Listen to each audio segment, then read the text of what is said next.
내가 항상 뭐라 그랬냐면 이거 그래프 쓸데가 없다고 그랬지. 그래프 쓸데가 없어요. 알겠죠? 그래프 쓸데가 없고 여기 있는 말만으로 문제 푸는 거야. 원래는 어디에 말 가고 여기에 있는 말하고. 이해됐죠? 그래서 내가 정리해볼게. 잘 봐. 아까 고전학파였잖아요. 고전학파에서 뭐라 그랬냐면 잘 봐 얘들아. 내가 체크해줄게.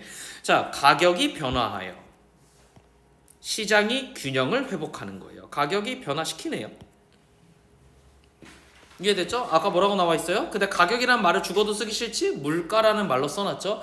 물가가 가격이라는 걸 모르는 바보는 없잖아 우리? 그렇잖아? 그래서 이번에 물가가 P0로 고정되는 것 자체가 균형 상태를 얘기하는 게 아니기 때문에 그럼 조정을 안 하겠다는 얘기야. 알겠지? 그랬는데 뭐가 변했어? AD 곡선이 변했어? 그럼 조정을 해야 되는데 조정을 안 했다는 얘기네? 그러면 Y별표가 될 수가 없다는 얘기예요. 이해됐죠? 그래서 이 말 자체가 애초에 성립을 안 해요. P0인지 1인지 2인지는 여러분 입장에서 모를 거야.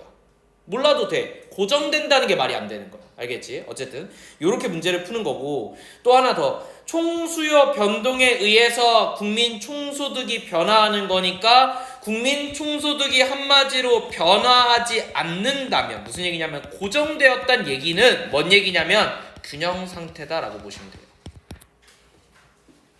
이해됐죠? 그런데 학파에 따라서는 저게 계속 fluctuated 이렇게 변동되어가는 과정이 평균적으로는 균형이다 라고 본 사람이 있고, 이제 우리 고전학파의 경우에는 저게 정말로 실질적인 값으로 고정되는 거야. 맞지? 그럼 맞잖아. 완벽한 고정이잖아. 그렇잖아. 장기 균형이잖아. 이해됐니? 이게 기억이라서 오케이인 거야. 이해됐지? 말로 풀면 이렇게 돼요. 이해됐죠? 그런데 만약에 그래프로 푼다면 쌤 뭐라 그랬죠? 이거하고 이거를 고정한 상태에서 AD 곡선이 왔다 갔다 했을 때 고정되어져 있는 그래프가 존재합니까? 라고 물어보면 없다 그랬지. 그지? 그러니까 이 말 자체가 성립을 안 한다. AD가 이동하면서 얘네 두 개가 고정될 수가 없다. 그러니까 성립하지 않는다. 요렇게 하셔도 된다고. 됐죠? 그래프로 보면은, 근데 그래프로 보는 게 나는 훨씬 어렵다고 생각해서 늘 말로 푸는 게 훨씬 낫거든? 직접적인 답이 있고. 물가를 건드린다 그랬어? 근데 물가를 안 건드렸네? 틀렸네. 이렇게 하면 돼. 이해됐죠? 어렵지 않아 얘들아. 쉽게 생각하셔야 돼. 넘어갑시다. 3번. 그러니까 경제학자 갑의 정책의 제안에 따라서 디귿이 할 수 있는 비판으로 했는데 디귿은 신고전학파야. 잘 봐봐. 지문에서 뭘 물어볼 거냐면 신고전학파가 무슨 행동을 했는지를 물어볼까? 뭐밖에 안 했어요? 케인즈학파를 욕했어요. 됐죠? 케인즈학파를 비판을 하면서 신고전학파라는 친구들이 만들어졌어. 그러면 신고전학파가 케인즈학파를 비판한 유일한 게 뭐예요? 하나밖에 없었어요. 뭘 했지? 야, 미시적인 관점이 부재하다. 맞지? 케인즈학파는 거시적인 관점만 얘기했는데 첫 번째로 너네가 쓴 그 그래프 모형에 나와 있는 값들이 일단 너무 옛날 거야. 너무 옛날 거고 현재 거에 맞춰서 해야 되는데 너네 일단 그게 안 돼. 그러니까 그래프 수정해. 첫 번째. 그래서 두 번째, 미시적 관점에서 애들이 전부 다 합리적 주체인데 너네는 그 변수를 넣지조차 않았어. 큰 문제 아니야? 라고 얘기했어. 두 가지야. 그렇게 보면 미시적 관점과 그 다음에 그래프의 값이 과거 자료다. 그래서 방정식 자체를 수정해야 된다.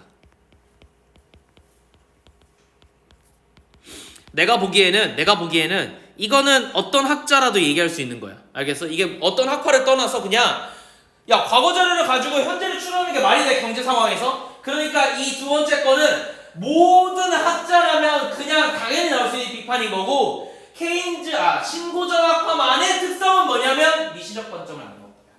이해됐죠? 뭘 물어볼지 모르겠어요. 요 두 가지 가지고 물어볼 거거든. 잘 봐. 그러니까 경제학자 갑은 소득과 통화량이 늘어날수록 소비가 증가할 거라고. 소득과 통화량이 늘어나서 소비가 증가한다는 얘기는 결국 뭐에 따른 거예요? 우리 케인즈 학파에서 맨날 얘기하는 큰 거시적 주체들에 대한 얘기인 거지. 거시적 주체 변수만 조정을 한 거야. 그래서 지난 10년 동안의 자료를 통계적으로 분석하여, 이거 당연히 이거 나오겠죠, 그죠? 방정식 자체가 과거 자료라서 방정식이 안 맞는다 이런 얘기가 나오겠지. 개수가 문제가 있다라고 얘기할 거야. 자, 이렇게 분석을 하니까 어떻게 됐냐면 통화량이 증가한 후에는 다음 달에 소비가 증가한다라는 결론이 도출되었어요. 그래서 이걸 K정부에 얘기해서 2020년 4월 1일에 확정적으로 통화정책을 시행하기도 발표했어. 근데 문제가 뭐냐면 현재는 3월 12일이니까 여전히 시차가 존재해요. 무슨 얘기야? 이전에 발표할 거야. 야, 이전에 발표하면 그러면 사람이 뭐 하겠어? 이제 앞으로 이렇게 될 거야 라고 하니까 개별적인 경제 주체들이 나름 대안을 세우겠지? 그지? 이거에 대해 가지고 뭔가 기대를 하는 게 있겠지, 그지? 그게 또 영향을 미칠 거야. 잘 봐, 1번. 이거 적절한 것을 고르는 거야. 알겠죠? 적절하지 않은 게 아니에요. 이런 거 틀리면 죽일 거예요. 잘 봐. 1번. K국의 확장적 통화 정책이 2019년의 통화량에 대한 2019년의 통화량에 대한 합리적 기대 형성의 영향을 무슨 말인지 모르겠어요. 과거께 한마디로 과거께 지금 현재에 영향을 미친다는 거잖아.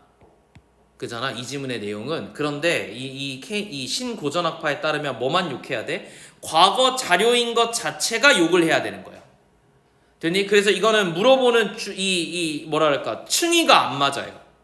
무슨 얘기냐면 다시 돌아가서 이게 A고 미시적 관점에 대한 얘기가 A고 이게 B라고 가정을 했을 때 B는 B를 까야 되고 A는 A를 까야 되는 거야. 알겠지? 그런데 얘는 지금 뭐라 그랬냐면 B 얘기를 하면서 동시에 A 얘기를 깠어요. B가 A를 만들어내는 건 아니거든. 그래서 이 관계 자체가 이 말 자체가 성립 안 해요. 이해됐지? 자, 2번 봐봐.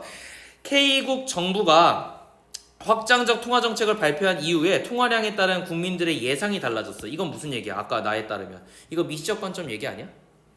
A 얘기 아니야? 이걸 발표하니까 A가 달라졌을 거야. A의 반응이. 그러니까 정책 효과 분석 무슨 얘기예요? 미시적 관점에 따라 가지고 사람들이 이거에 대안을 세울 건데 이 대안을 세우는 내가 발표를 하자마자 애들이 며칠 동안 이거에 맞춰 가지고 자기 나름대로 합리적 결정을 할 거야. 그걸 내가 또 예측해야 되잖아. 그렇잖아. 무슨 얘기야? 미시적 주체를 국민들을 미시적 주체를 자기의 통화 분석량에 넣지 않았어. 이해되지? 얘네는 뭐만 넣었어? 경제학자 갑은 그냥 소득과 통화량에 대한 계산만 한 거야. 국민들의 반응은 넣지 않았어. 이해돼? 뭐 예를 들어 이럴 수 있잖아. 통화량이 증가하니까 이 사람들이 뭐 하냐면 예를 들어서 돈을 뺄 수도 있고, 그치? 적금을 뺄 수도 있고, 그러면 은행에 빚 엄청 없어질 거고 돈이 이런 것들을 계산했어야 되는데 안 넣었다는 얘기잖아요, 그렇죠? 그러니까 2번은 합리적이네요. 답 2번이요. 그러면 3, 4, 5번이 왜 틀렸는지 하나씩 체크해주면 좋겠지? 그지? 계속 얘기하지만 공부하셔야 된다. 이렇게. 자, 4번 A를 이해한 내용으로 적절하지 않아. 적절한 것은 A 봅시다. A는 밑에 저기 저기 어디야? 그 검은색으로 내가 한 거. 그러니까 신케인즈 학파에 대한 얘기였어요. 그래서 옆에다가 그냥 신케인즈 학파 이렇게 적고. 자, 보자. 기업이 이윤 추구를 위해서 제품 가격과 임금을 결정한 결과로 시장의 가격 경제성이 나타낼 수 있다가 전체 주제였어. 1번이 답이에요. 됐죠? 이건 뭐 장난칠 게 없어요. 근데 그러면 이제 어떻게 하면 된다고? 2번부터 5번까지 뭐가 틀렸는지 정확하게 X표 치는 게 여러분들이 할 일이야. 알겠지? 나중에 내가 답을 다시 줄 거예요. 이렇게 정리하면 끝나죠? 5번의 답은 4번이에요.